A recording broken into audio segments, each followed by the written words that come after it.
Hey guys, I want to talk about last mile because this is a great opportunity for brands, especially those who ship heavier weight products to save a lot of money. So I have an example here. This is a rate card sent by a 3PL partner of an eight-figure brand that I work with. So in the first row here, we have weights 1 all the way to 30 kilograms. And then in column A, we have all the countries in the European region, since this 3PL is based out of Germany. And then what I've added here in column B is a percentage of sales. So this would be data taken straight from a Shopify store where you can find a breakdown of sales by country. So once we have these rates, what's a really helpful exercise to do, whether you want to leave your 3PL, if you have a strong relationship with them, I highly recommend actually just working with them. But it's highly beneficial if you can go and research and find out what's reasonable, what are good rates for you to get.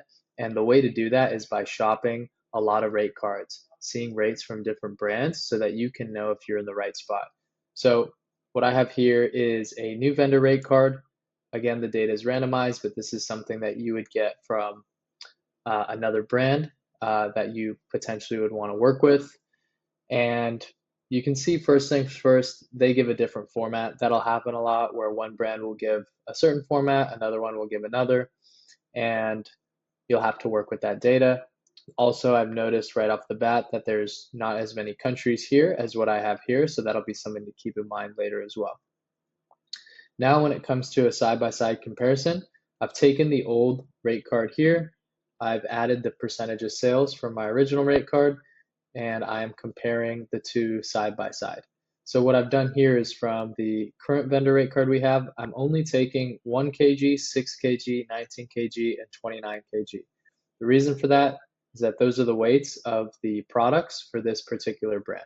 So the reason why I'm not considering every weight 0 to 30 is the same reason why I'm not considering every country. So if you look at this rate card, Germany is going to matter a lot.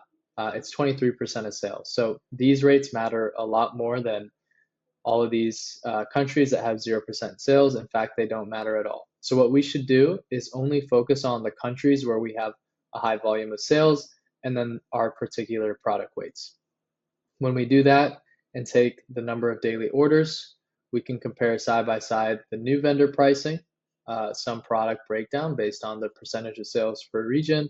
Same thing for our current rate card. And then once you've done that, you can take a side by side, see the savings per unit. Here I've multiplied by the number of daily orders. Then you get a daily savings multiplied by 365, and then you can see what your savings are. So this customer, just by switching or potentially renegotiating with their current vendor, can save 80,000 euros per year. That's pretty significant money, and it can add up. And that's not all. So there's also other things that you can do to optimize. One thing that you could potentially do, depending on your brand and particular context, is I noticed that this product C is at 6 kilograms, but our rate card cutoff is at 5 kilograms. So the pricing goes up as soon as you get from 6 to 30 kilograms. So one thing that I would potentially want to negotiate with this vendor is ask them if we change the weights to 2 to 7 kilograms for this bracket of pricing. I want to leave a little buffer. That's why I chose 7 instead of 6, so that we can get those rates for this product. And if we were able to do that, we would be able to change this to column E instead of column F.